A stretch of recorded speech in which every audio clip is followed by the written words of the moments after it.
All right, today I'm going to be talking about ethics, civilization, behaviors, like your behavior, your attitude, um, your moods, those emotions, from anger to happiness to joy to sadness, and how we can control all that stuff using our will. We have wills to choose, not only making choices on what we do, but we have choices on what we think about. And we can actually choose our emotions. Yep, we can control that. We can choose not to be angry. We can choose not to be happy. We can choose to be happy. And the idea is to get an idea as to which side of the line. And as you can see in front of you, there's a vertical line and a horizontal line. The vertical line is up and down. So you have a left and right. The horizontal line is like the horizon where the sun rises. And so if you look at the ocean or a lake, the horizon is that line that goes left to right. So we call that the horizontal line. And so there's a top and then there's a bottom, right? Above and below. And so using both of those, we can sort of categorize our emotions and our decisions in our lives. We can also graph our ethics and civilized behavior. Like we can just come up with examples of certain moods or behaviors and decide, are they good or are they bad? Are they acceptable or not acceptable? Are they positive or negative? And that's where the lines come in. The lines are those dividers between good and bad, acceptable, not acceptable. And so I'm going to use my little cursor here. Okay, so there it is. So this is the really good side. And so what are some good behaviors?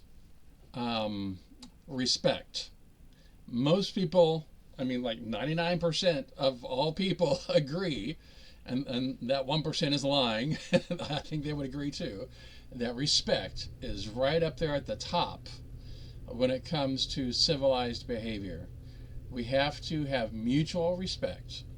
Mutual respect means I respect you, and then you also respect me. And what does respect mean? It means that we are willing to listen, we quiet ourselves, and we turn on our ears and actively listen to what the other person is saying.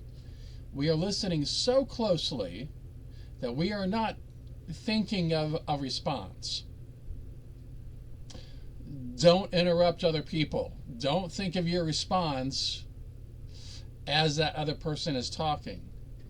Allow them at least 2 full minutes. That's 120 seconds. 1, 2, 3. So that feels like a long time when you're impatient. And patience is a good thing too. And it belongs in the top quadrant there. And left, right. This quadrant right here. This is the good quadrant for the above and the good side, positive side. And really, you can think of this as like a number line. So this is where 0 would be, right? And so you have negative numbers over here going from -1 to negative infinity. And this is +1, or just 1, going to infinite numbers this way. And this is going up, right? Up into space. And this, think of this as the land or the ground. So here's you are on the ground, and then as you go up higher, right? Like up into the sky. And then here, you're drilling down into the ground really deep, okay? So think of this as the ground, up, down, and then a number line going negative and positive. So this is going up and positive right here. And so I'm going to focus on these because we know about the negative stuff. We have experienced lots of negative stuff in our lives, right? And we can discuss that later, but I want to start on a good note with the positive stuff so you get all the good ideas and all the good stuff first, because that's what we really need. We need to start with a foundation of civilized conversation, civilized behavior around other people. And that starts with respect. We need to respect each other. We need to respect adults, especially if you're kids. You need to respect your parents. As teenagers, you still need to respect your parents. You need to learn from them. Ask them questions. What do I need to do to prepare to be an adult? What are bills? How do I make money? How do I save money?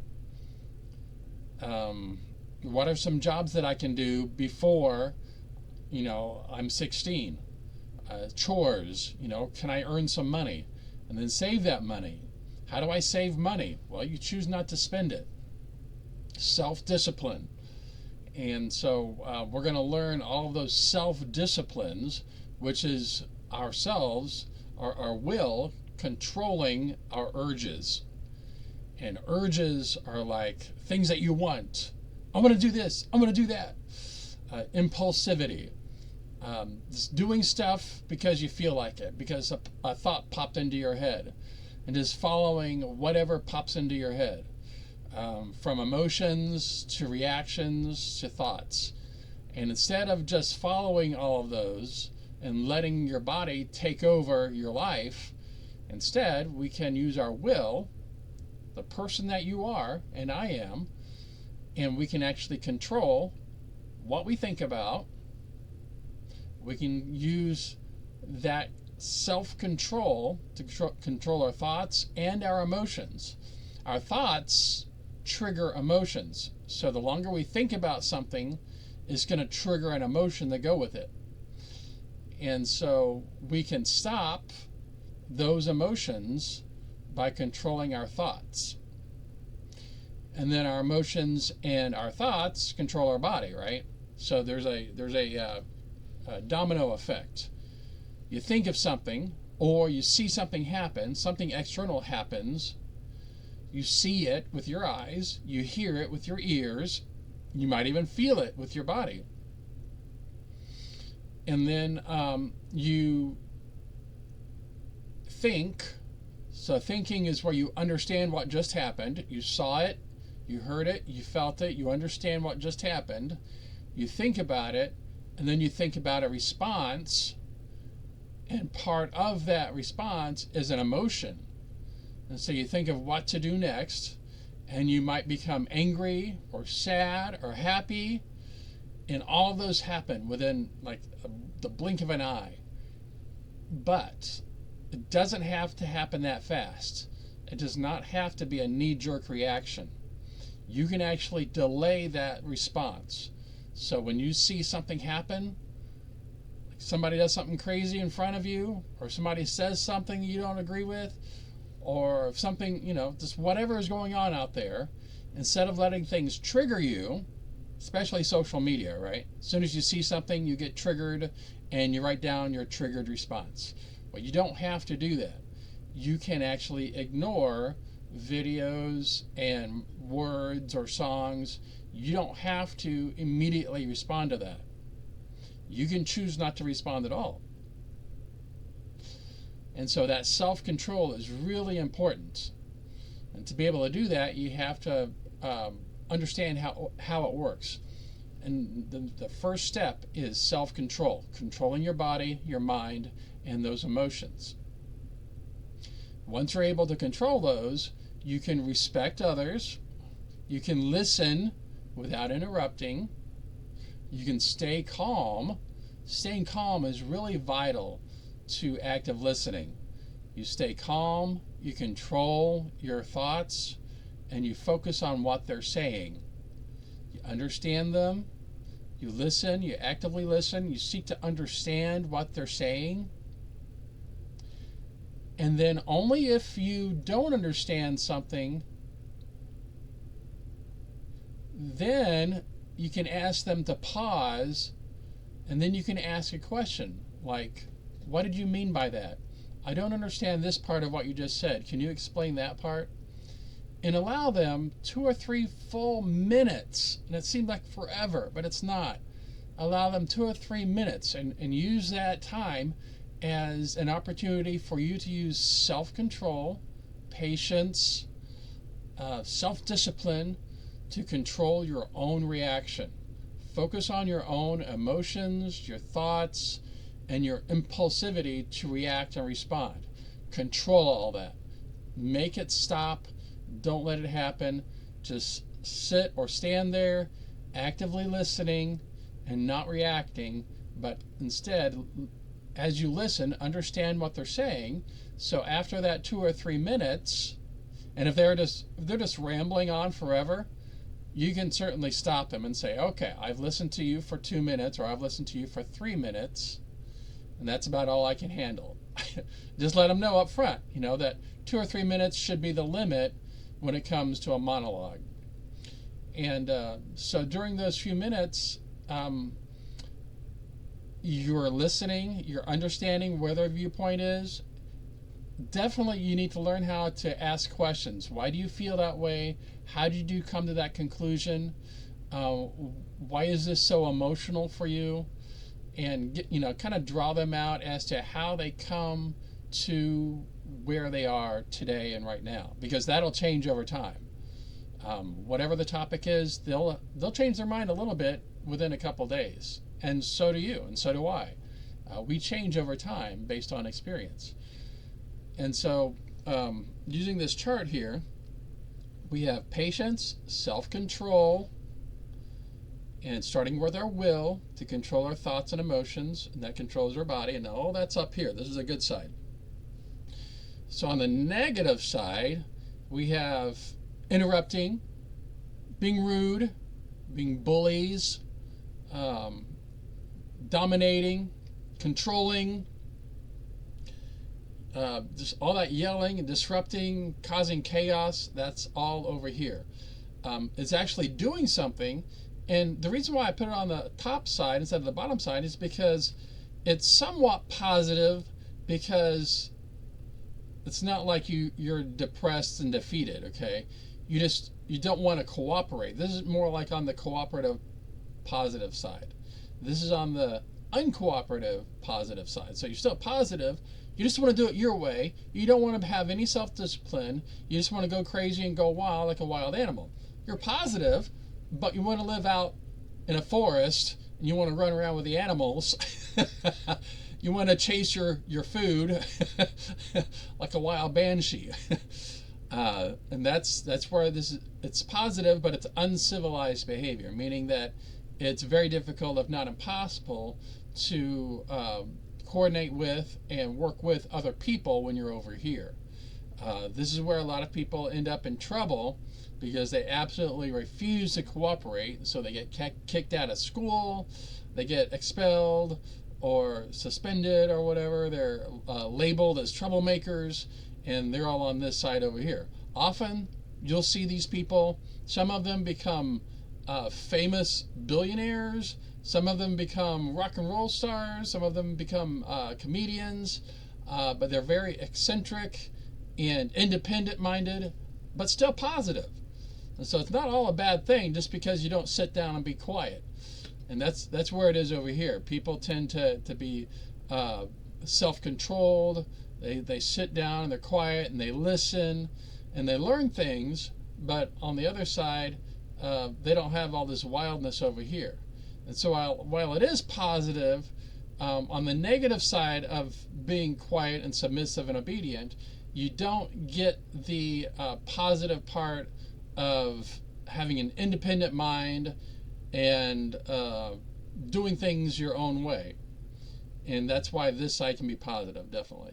Now down here we have kind of a sad positive side, and then the worst is the sad negative side. This is like, there's no hope, forget about it, there's no point in living. I need a hug. And these are the people that need to have a different perspective. Someone needs to help these people so they can understand that even if you don't have a religion, if you don't believe in religion, if you think everything was just all pointless and purposeless, I disagree with that. Even if you don't have a religion, you don't believe in heaven or hell, you can still be positive and you can still have hope. Because as you'll notice, people still do stuff and have fun without having any kind of religious context. Living on earth for these 80 to 100 years or so, it's really important for us to learn how to be self-disciplined and learn how to talk with other people in a civilized way. We can have fun, we can enjoy things, we can make progress, we can help other people, all sorts of good stuff. We can teach others how to do things right. And that is the positive and good side of living. And so we don't have to wait until some imaginary heaven or hell. We can actually learn how to be good people right here on earth. And then as we learn self-discipline, self-control, we can help other people as they are willing to be helped, of course. There are some people down here that just want everybody to go away.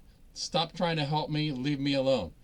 And, if that's the case, let them know that you're there for them. Check on them anyway, once every day or so, and say, hey, you okay? Just make sure they're still alive. Say, hey, you want to talk? Is it okay if I talk with you? Is it okay if I encourage you? I would like to encourage you, and I want to hang out with you and help you have a happy day. Maybe we can go do some fun stuff together. We can go play basketball, go swimming, go for a walk, play a game. Positive things to encourage these people that are stuck in a rut down here. Now, what is this one? Well, it's not up here, so it's not positive. Actually, this is the negative side, right? But this is underneath the land, right? So it's kind of on the depressed side, but it's positive. And so it's like it's sad and depressed, but also positive. And so those are people that they want to have hope, and they are forward thinking, but they have so much baggage, so much negativity, they feel like they're underneath the ground already. And so those people just need some encouragement. They need a friend, they need a hug, and they need they need a plan, they need goals, and all they need is someone to come alongside them, someone who is kind and is willing to listen and willing to ask them questions like, what do you want in life?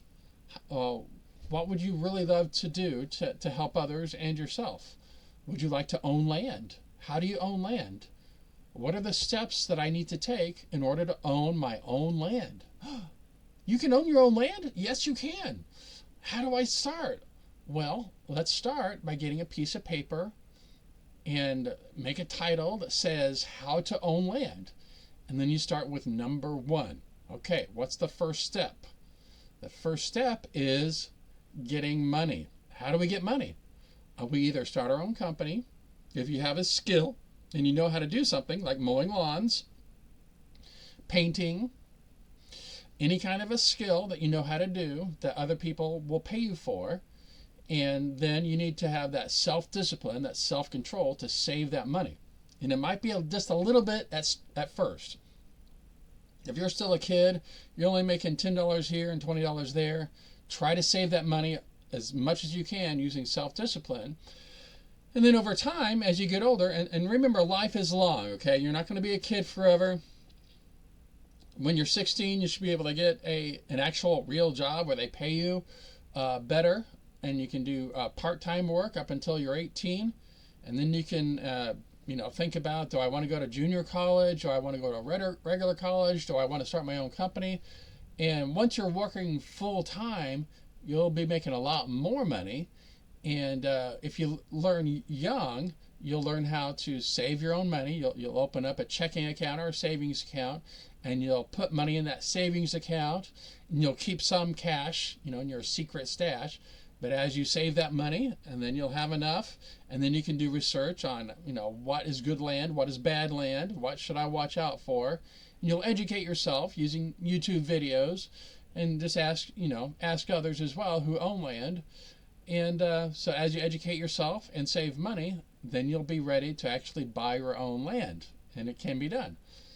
And so that's, for people that feel depressed, like, I really love to be able to do stuff, but I feel like I'm stuck. And so we just need encouragement like that, and a plan, a step by step plan on how to achieve your goals.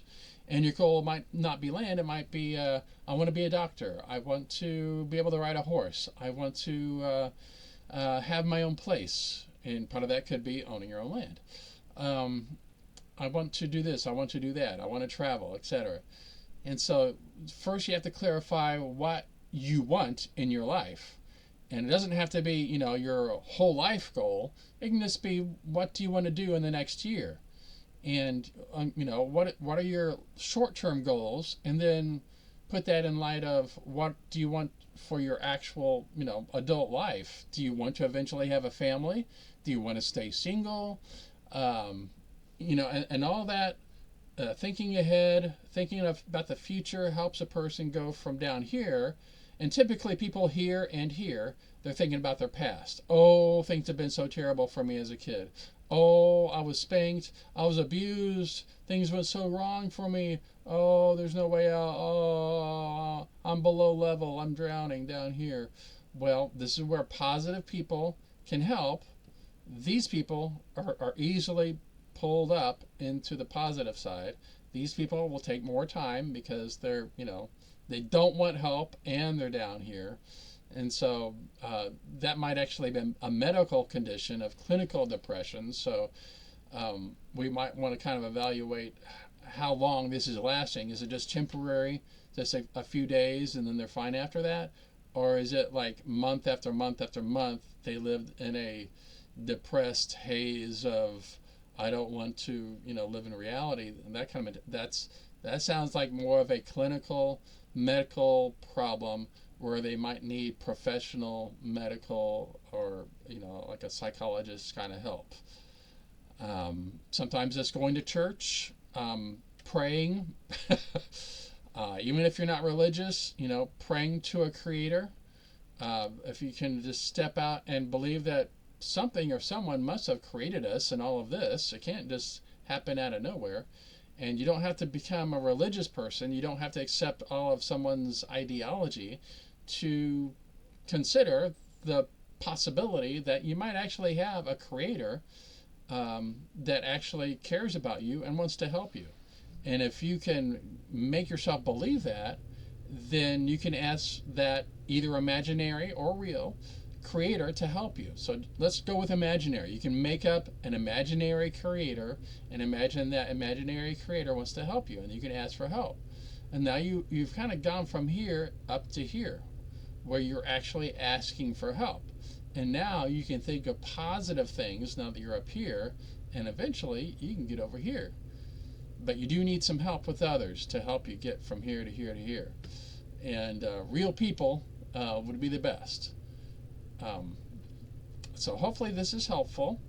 I made this, actually I got most of this from just looking up a quartered circle to make this little diagram here, and then I put the little arrows on there myself, just showing how they're going to be degrees. Like here you are, this is where neutral is. This is today, you, right now, and this is progress, going up to bigger and better things, moving up in positivity. Your life is kind of neutral. It can go downhill or it can go uphill, right? And this is your past. You can't change your past. So this is all that baggage. If you think about it, then you're back here thinking about the past as your present is being ignored.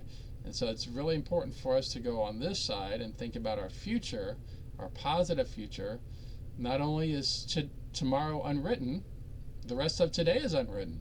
So we can choose what to do to positively impact our lives.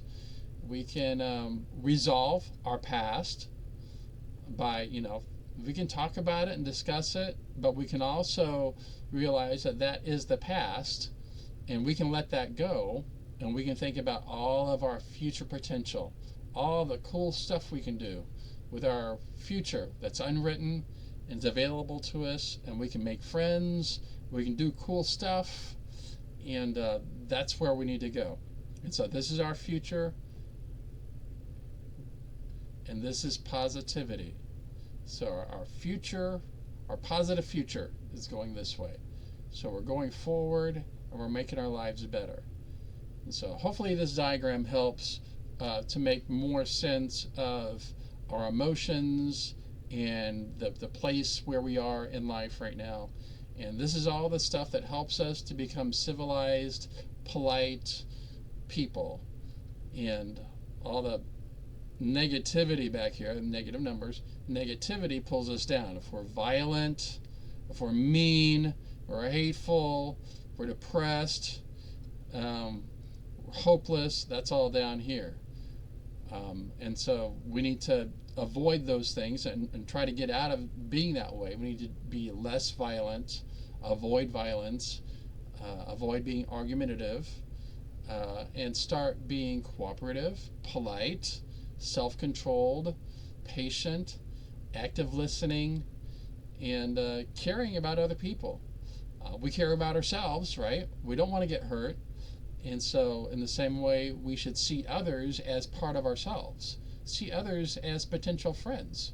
All these other people out here that you're around every day, these could be your friends. These people could help you. And so see them as potential friends who could actually help you in life. And also think of yourself as being able to help them. So it's a mutual thing where you can help them and they can help you. And so look for people willing to help you.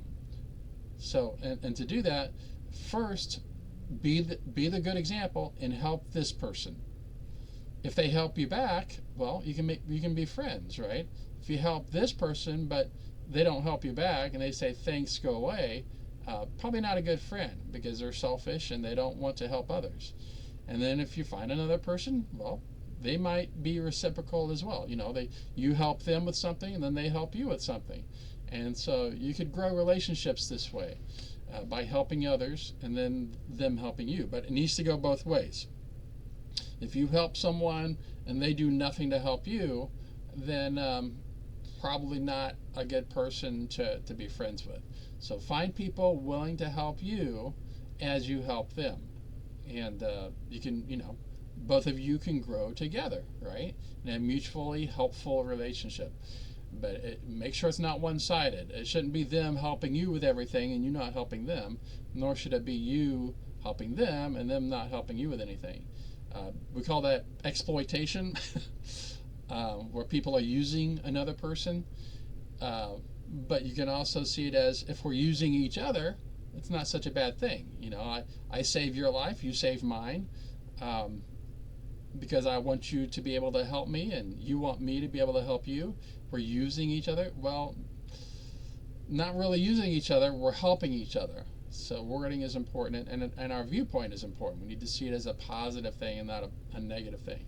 If we're using each other and we kind of go down here and see it as a bad thing.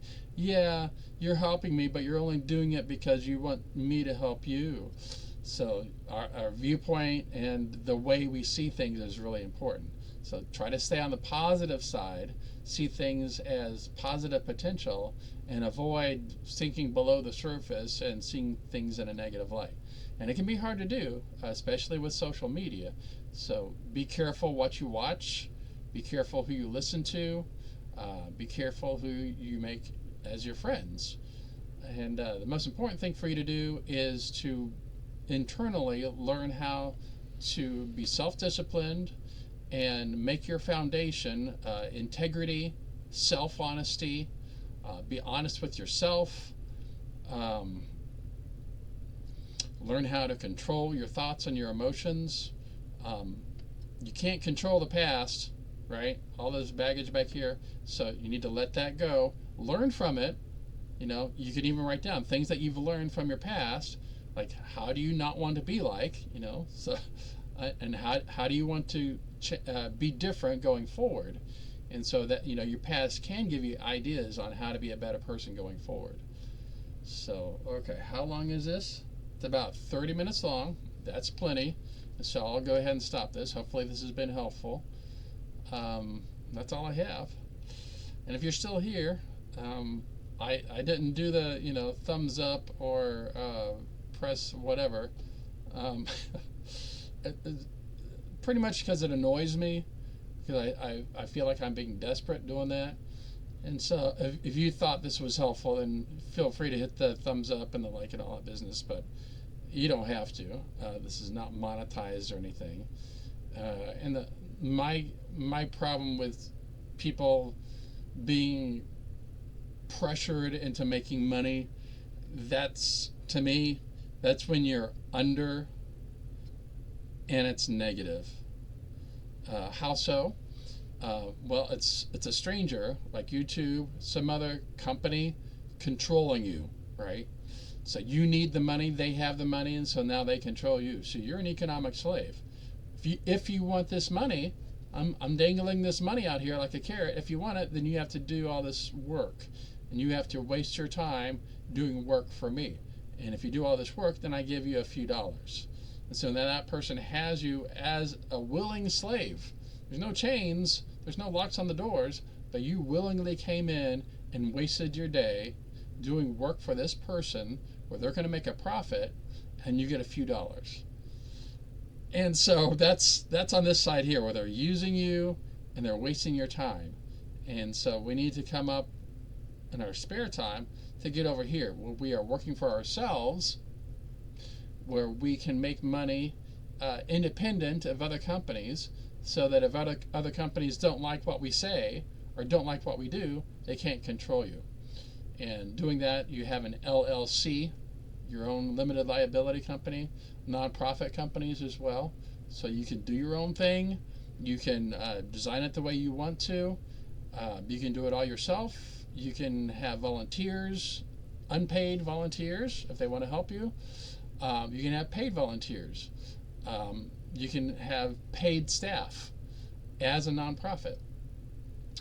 So there's a lot of things where you can be up here and you come up with great ideas, and you don't have to be controlled by others. You can make money doing it your way. So, all right, that's enough for now. Hope you've enjoyed this, and I'm out.